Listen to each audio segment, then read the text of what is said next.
An Indiana University student and nominee for its student Supreme Court was denied a role on the court after student government members cited his ties to the college Republicans and his past defense of law enforcement.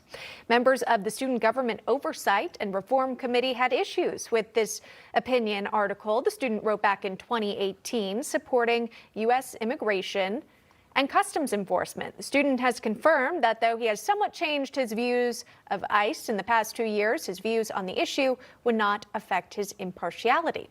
Joining us to discuss, Ophelie Jacobson, reporter at Campus Reform. Ophelie, this is an interesting story coming out of a college campus here. Tell me a little bit more about this student. What's the latest on their journey to get a spot on the student Supreme Court?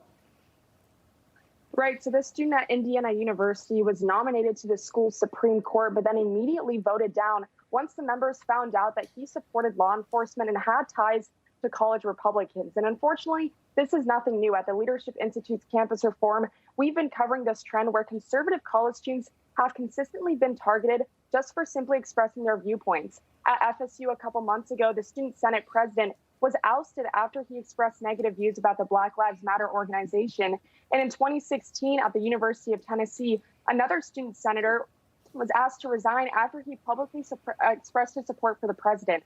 And we're seeing this movement go outside of college campuses as well. There are real politicians in government that are participating in the same type of behavior. Just this past week, Michigan State Representative Cynthia Johnson posted a video on her Facebook threatening Trump supporters and asking them to pay simply for supporting the president. And it's getting to a point where at this point, I'm not even surprised when these types of things happen, because as a college student myself, I know all too well the type of cancel culture that goes on. All right, you're saying cancel culture that we've seen play out for conservative students. I'm wondering just basic facts of this case, going back to Indiana here. What's really the role of someone who serves on the student Supreme Court? What would they be deciding? Well, I think they'd be deciding, some of the laws that go on at the university, things like that. But I think what is most concerning about this story is that it should be concerning for every single American in this country, regardless of their political affiliation. If students aren't willing to speak their own minds and have their own viewpoints and serve on the school's Supreme Court, then what is American democracy? What is our freedom? If we're willing to shut down freedom of speech on our college campuses, this is going to set a bad example for the future generation of Americans who will grow up believing that they can just cancel or silence any viewpoint, when in reality, this is not how democracy works. So what has played out in student government has a direct reflection on what happens in government in our nation as well. Starting at a young age, of course, forming those opinions. These are learning minds, so it is important what's being taught and discussed. What's interesting, too, of course, is that serving on the Supreme Court is kind of a unique extracurricular activity when a lot of other students, they might be participating in Greek life or going to those football games.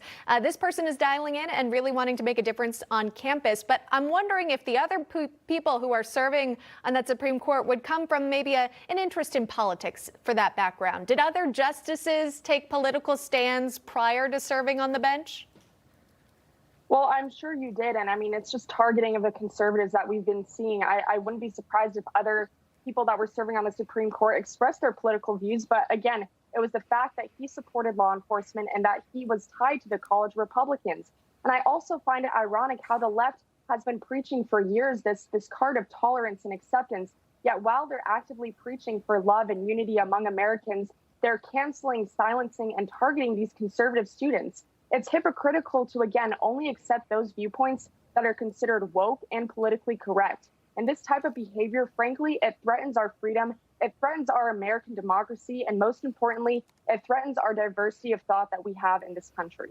We will leave it at that. Very well said. Ophelie Jacobson joining us live here on National Report. Thank you very much.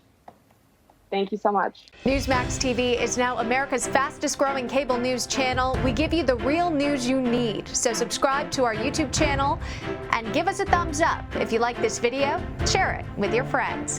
Newsmax TV streams live on YouTube for free. Newsmax TV, real news for real people.